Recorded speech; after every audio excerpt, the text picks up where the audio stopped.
Broadcasting live from the Business RadioX studios in Atlanta, Georgia, it's time for Atlanta Business Radio. Brought to you by OnPay, Atlanta's new standard in payroll. Now, here's your host. Lee Cantor here, another episode of Atlanta Business Radio, and this is going to be a good one. But before we get started, it's important to recognize our sponsor, OnPay. Without them, we couldn't be sharing these important stories. Today on Atlanta Business Radio, we have Jason Rubottom with Cloverly. Welcome, Jason. Thank you for having me. I'm so excited to learn what you're up to. Tell us about Cloverly. How are you serving folks? Yeah, Cloverly is a venture-backed climate tech company in Atlanta. We're basically a platform for climate action that allows any company or consumer to take climate action through carbon removal. For people who aren't familiar with this concept, can you share a little bit about this carbon credit marketplace? Like, what does it mean? How does it work? Yeah, sure. So a carbon credit, sometimes used synonymously with carbon removal or carbon offset, it's basically a mechanism to fight climate change. And essentially, a carbon credit is the removal or avoidance CO2 from the atmosphere in order to compensate for emissions somewhere else. So basically, typically, for example, there would be a company like a Fortune 500, and they have sustainability goals, and they're trying to address that through different means, one of which is decarbonization, renewable energy, fleet electrification, et cetera.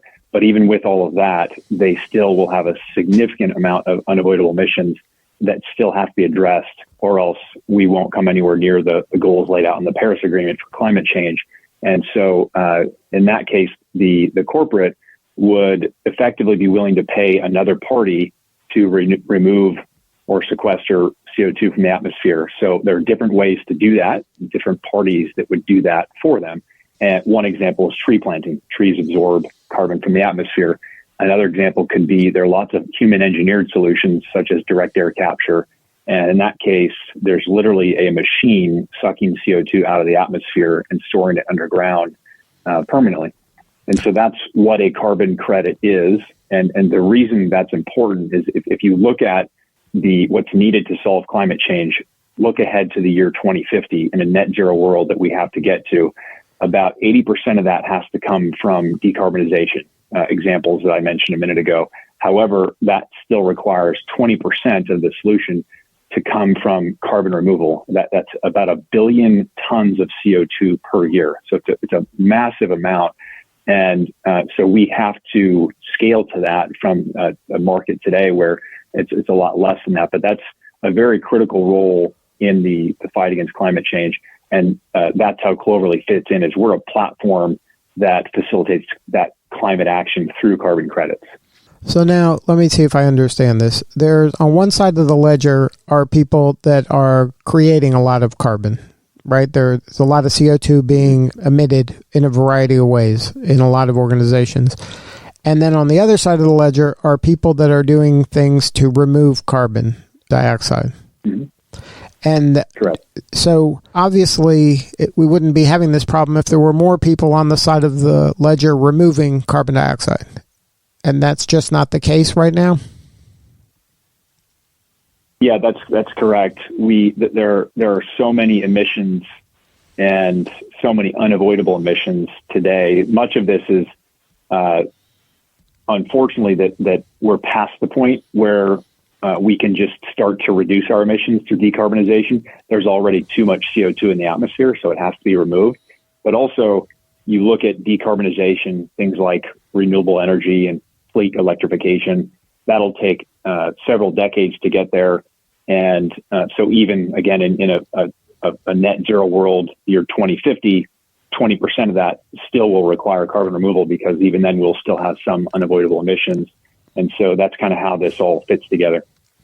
So now on the side of the ledger that the people that are emitting a lot of CO2, they have to pay a fine or a fee to these people to encourage them to remove more? Is that where the fee's going? Yeah, the buyer, let's say it's a corporate, and it could also be the corporate's customers, who could even be consumers, and they could empower the consumers to take action. For example, in e-commerce, letting a consumer opt in to make their shipment carbon neutral might only cost them, 2 cents, for example. But that kind of starts with the corporate, and the corporate will have a net zero goal. For example, there's an exponential growth in the number of companies out there with net zero goals, and for almost all of them, they can't reach net zero without carbon credits as a part of that.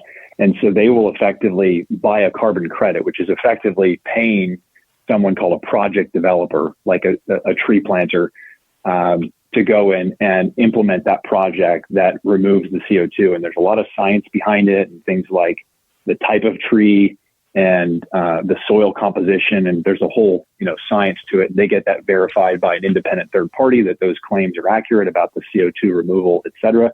And then the corporate who paid them for that effectively gets a claim that they almost like proof, verification that they contributed to this amount of carbon removed from the atmosphere.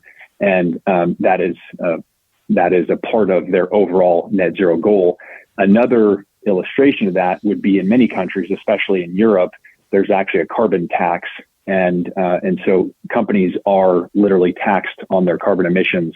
And so that encourages them to decarbonize and just avoid emissions in general. However, again, they still have lots of unavoidable emissions. And so it is often more cost effective for them to buy carbon credits. In other words, pay a project developer of carbon credits, pay them to remove that carbon out of the atmosphere for them, rather than paying the carbon tax itself.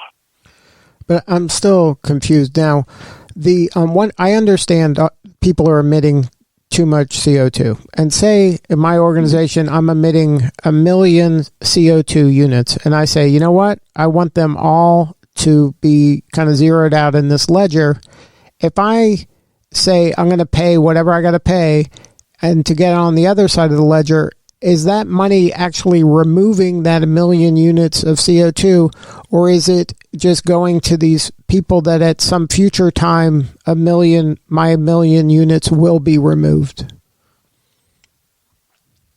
It's going to projects where the CO2 has actually been removed. So an example would be with the direct air capture.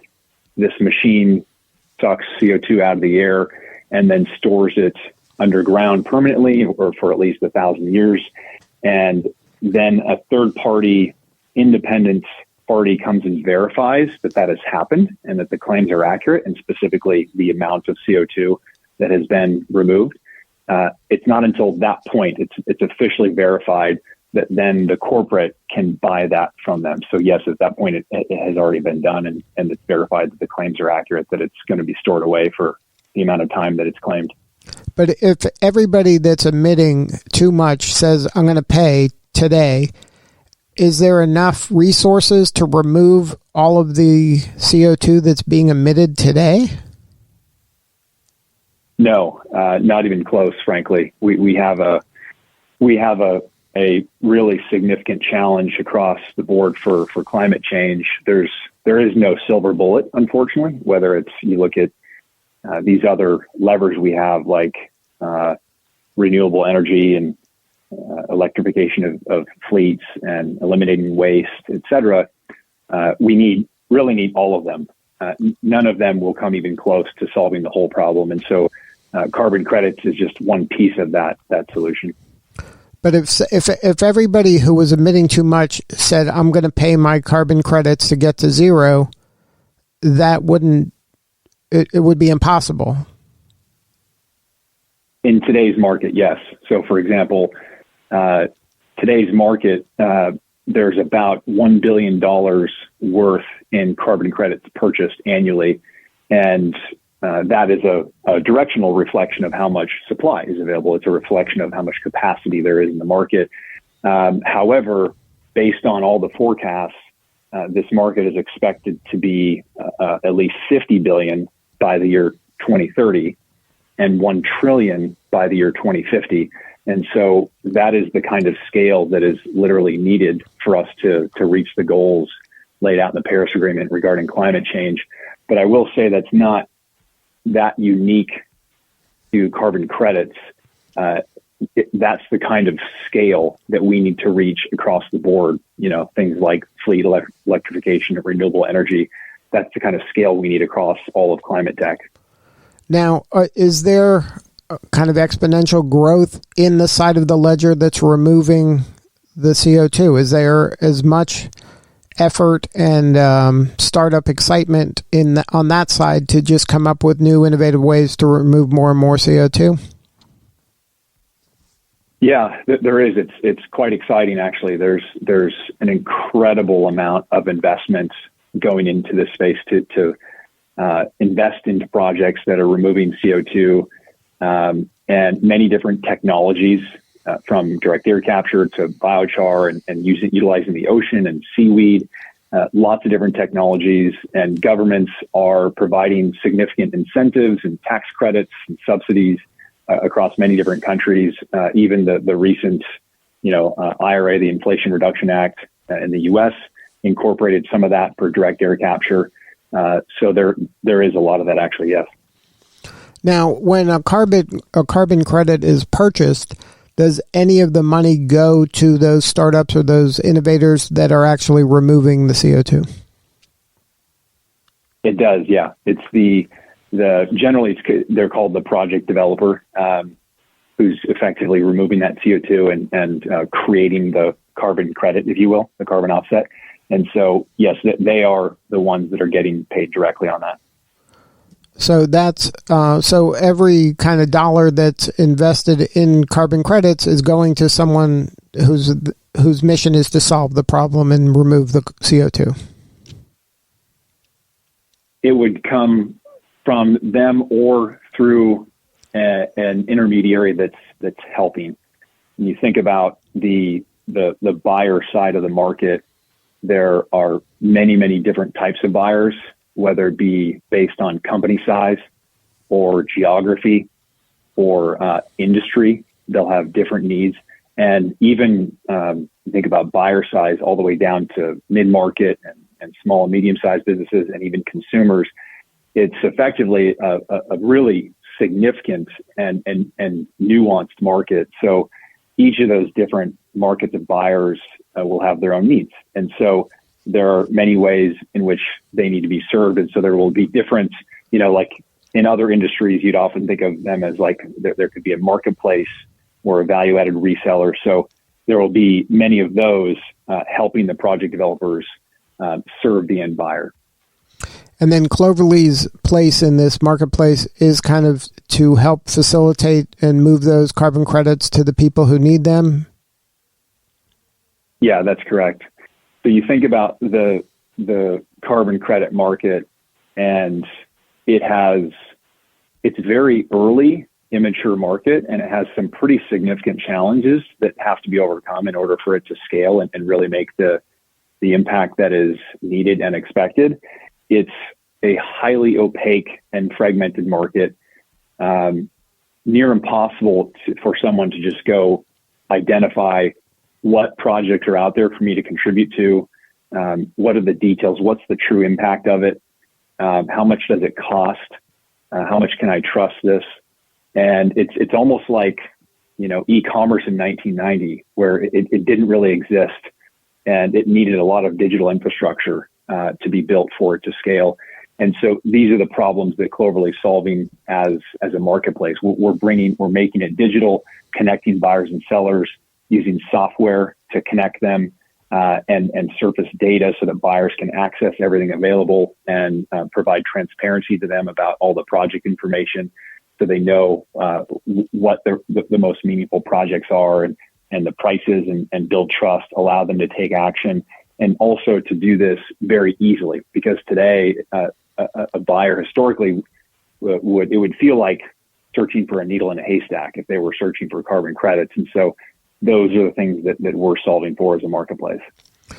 And so the way it would work, a company on either side of the ledger just goes to Cloverly, and if they are looking to buy the credits, then they say, okay, I have, or is there a tool that lets me know first how many credits I need? Is there any type of way to kind of guesstimate or get a good idea of how much carbon I'm emitting? Because it may not be obvious to the eye. You may not have like a manufacturing plant that smoke's bellowing outside. You mentioned e-commerce companies, like an e-commerce company in today's world could be somebody sitting in their basement, selling stuff on eBay. Yeah. But the shipping, I guess, would create the emissions that needed to be offset. Yeah, that's a great point. And so I'll break it down by supply and then demand, the two sides of a marketplace. On the supply side, this side of the marketplace is fairly typical in the sense that we allow suppliers, these project developers, to list their projects and all the project information right there for the buyers to evaluate, et cetera, and to be able to purchase. And the other thing we do that's perhaps atypical for a marketplace is we provide this layer of quality curation because not all projects have the same level of impact per se. So there's this issue of quality and trust. So we brought in-house climate science expertise and evaluated the quality of these projects, about 7,500 globally. And we effectively provide quality curation, and we're providing less than 10% of the projects globally because we vet and select the ones that are of highest quality. But that's the supply side, mostly typical for a marketplace. The demand side is where it gets nuanced, but there are two main ways in which a customer on the demand side of the marketplace could utilize Cloverly.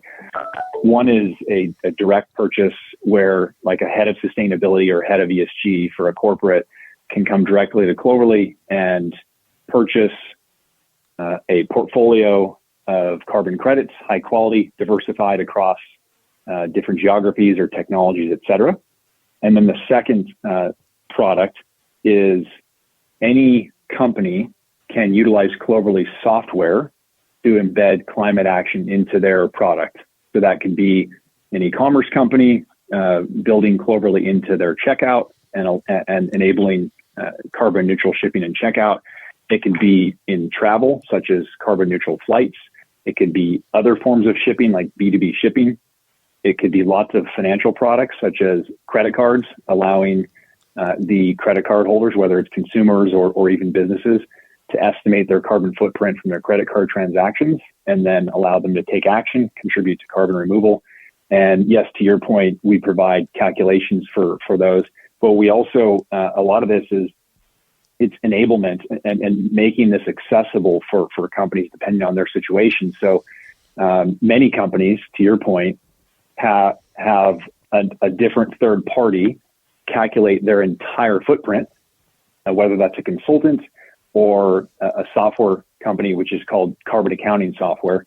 And then whoever does that for them, whoever does the carbon accounting for them, would then partner with Cloverly for them to offset some of their unavoidable emissions. And in that case, they can actually bring our technology, integrate us into their application so that their customer, some company, can see their carbon footprint and have all this advice on how they can decarbonize, reduce their emissions. And then also right there is a page where they can purchase offsets. So it's sort of a seamless experience. Now, what is kind of the ballpark? Like, what does a carbon credit cost, and how, you mentioned how you calculate it, but like, is it a huge number for all these companies? Like, is there a way to give us an idea of how much money we're talking about when it comes to offsetting carbon credits for different types of industries? Yeah. So a carbon credit is sold in units of 1 metric ton. And so they're sold in terms of a price per metric ton. That's the price per credit. And there's a wide range, anywhere from roughly $5 per metric ton to $1,000 per metric ton.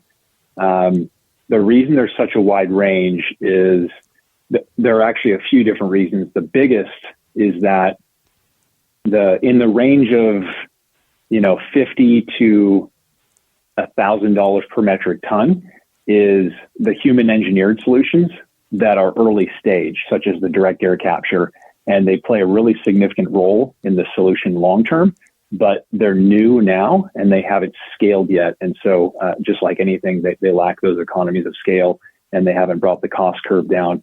But these are choosing to invest at least some of their money into those types of carbon credits. One, because they're of the highest quality, because they're definitely unequivocally removing the carbon from the atmosphere. There's no question there, but also they're permanent rather than only removing the carbon for 50 years, for example. So they're of the highest quality. That's one reason many corporates would still buy that. But the second reason is that they want to support these emerging technologies now, because when, let's say, think about roughly the year 2030, which is when a lot of these corporates' net zero commitments begin to come into play, they will not be even close to decarbonized yet. And so they're going to have a heavy dependence on carbon removal. And therefore, we need to start scaling that now. And then that scale will help bring down that price to something that's more viable. So that's why you see such a wide range of costs of carbon credits and why many companies still invest in the more expensive ones. But is a ton a lot? Like, what is that? For perspective, the average American's own individual carbon footprint is about 15 tons per year. So like a little over a ton a month. Yeah. And so if individuals want to do this, can they do this? Can they buy their ton a month from you? Yeah, they could buy it not directly from Cloverly, but from Cloverly's partners. For example, their credit card. We're already live in a bit of a soft launch that's not being publicly promoted yet, but we're already live through a product offering that's available to 24 million card members in the U.S. And that will become much more visible over time. It's a very recent launch, but we will all see in the next couple of years, this will become almost ubiquitous. All of us will be able to see our own carbon footprints through our credit card transactions. So that's a common one. And then those other examples I mentioned, like e-commerce and flights, we're going to see a significant number of options for that as consumers all around us on a day-to-day basis. And in those cases, that's the second product of the two that I mentioned for Cloverly's demand side of its marketplace, where we provide that software that allows the company to offer that to their customers. And they basically build that into their product or their customer experience. So what do you need more of right now? How could we help? Do you need, you got to fill both sides of the marketplace, obviously. Yeah, I think the